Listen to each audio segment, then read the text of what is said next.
The dusty wind rolled across the Wyoming plains, carrying with it the faint smell of rain and wild sage, brushing against the hem of her faded blue dress as she stepped down from the wagon.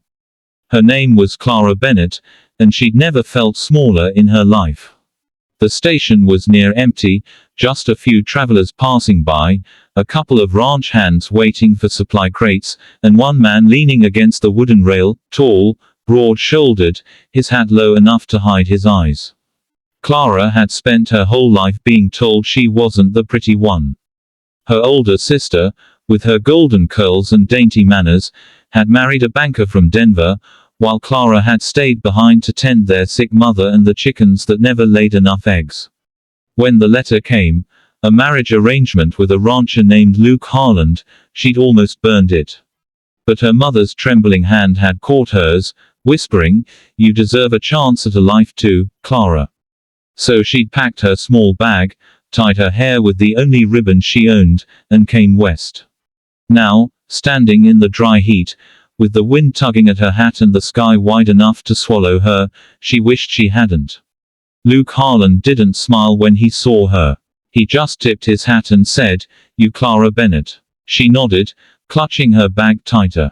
"I am," she said, her voice trembling. He studied her a long while, the kind of stare that made her want to hide behind her hands. Then he turned toward his horse. "Let's get going. Storm's coming." She climbed into his wagon silently, her cheeks burning with shame. She wasn't sure what she'd expected, maybe a polite word, maybe a small smile. But he spoke little as they rode, only nodding toward the horizon when he said, "That ridge there, that's my land." It stretched endlessly, golden fields broken by fences and the dark silhouettes of cattle. The house came into view hours later, a big, weather-worn ranch house with a porch that looked tired but sturdy. The air smelled of hay, horses, and something else she couldn't name, maybe the weight of his silence. "You'll find it quiet here," he said when they stopped. "I like quiet," she replied softly. But the truth was, she didn't know if she liked anything anymore. Inside, the house was simple: wooden floors, a big hearth, a table that could seat 6 but looked like it never had. He pointed to a door. "That'll be your room." She nodded again, setting her bag down. It wasn't until he walked back toward the barn that she let out the breath she'd been holding since she stepped off that wagon.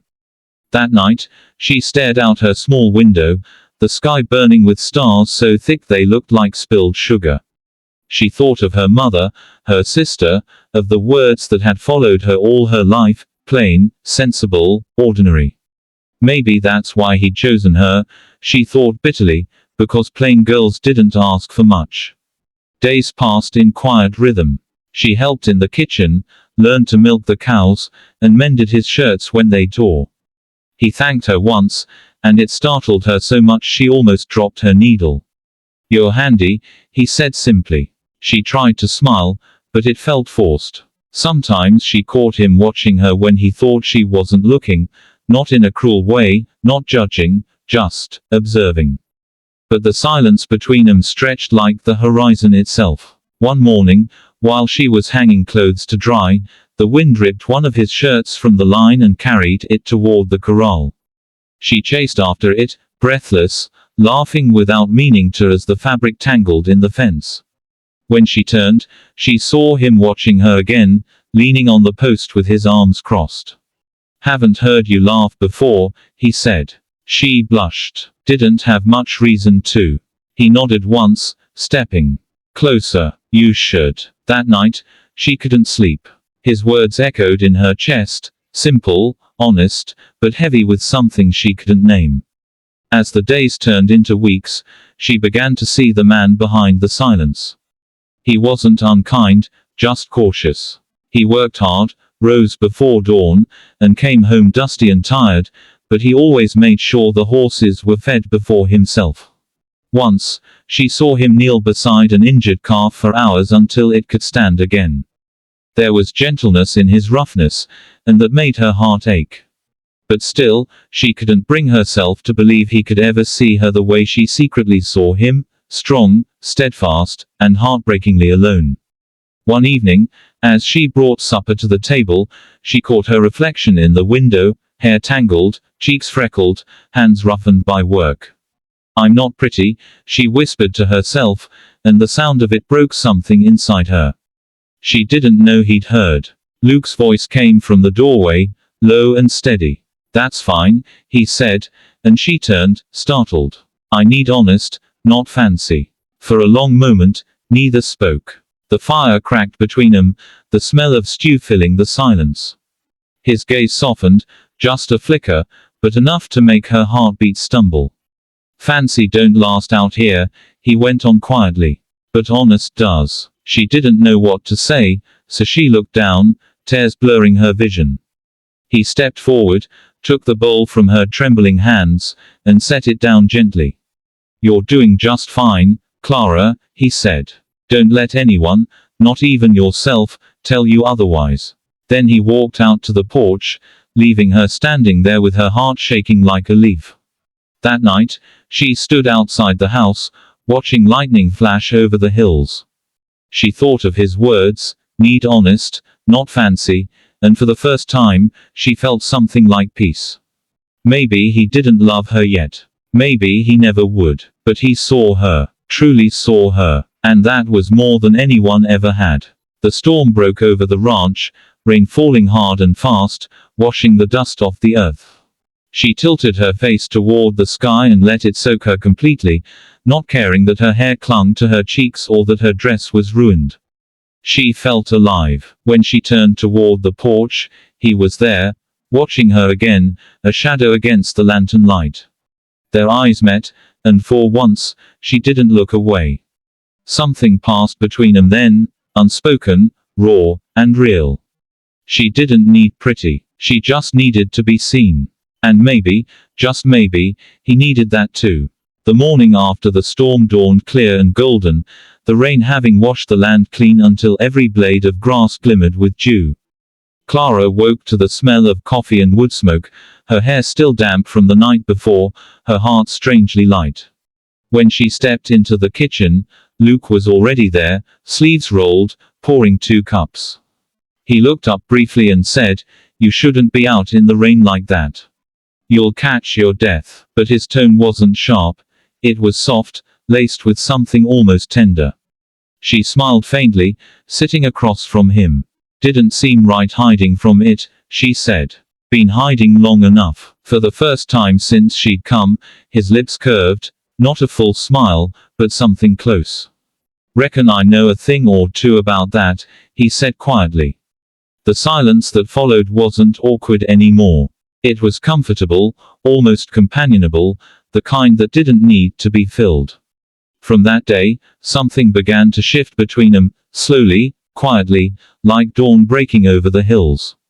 She noticed how he started leaving small things for her, a sprig of wildflowers left on the porch rail, a jar of honey set by her place at breakfast, his coat hung near her door on colder mornings.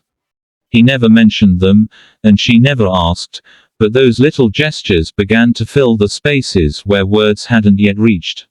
Spring bled into summer, and the ranch came alive again. The cattle grazed fat and content, and the days grew long and bright.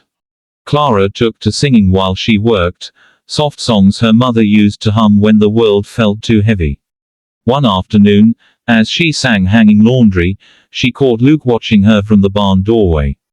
His hat was tipped back, and there was a softness in his eyes she hadn't seen before. "Didn't know you could sing," he said. "Didn't know I remembered how," she replied.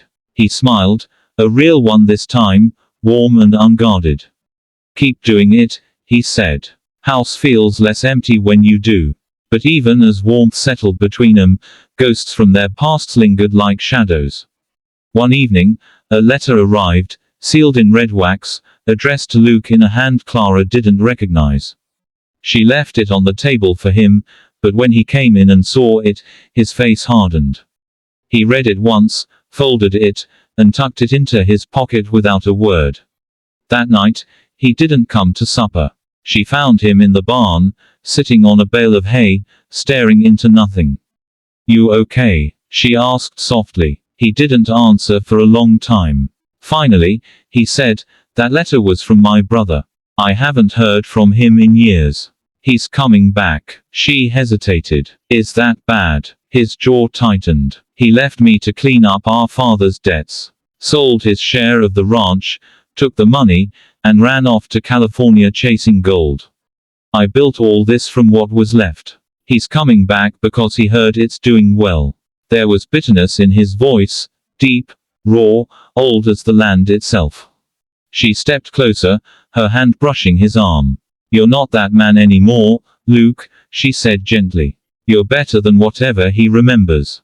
He looked at her then, eyes shadowed with something wounded. "You really think so?" "I know so," she said. He stared at her hand still resting on his arm, and then, very slowly, he covered it with his own. "You're something else, Clara Bennett," he said, and there was wonder in his tone, like he was only just realizing it. When his brother arrived days later, it was clear trouble rode with him.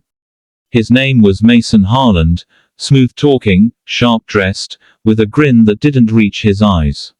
"Well, if it ain't little brother," he drawled as he stepped off the horse.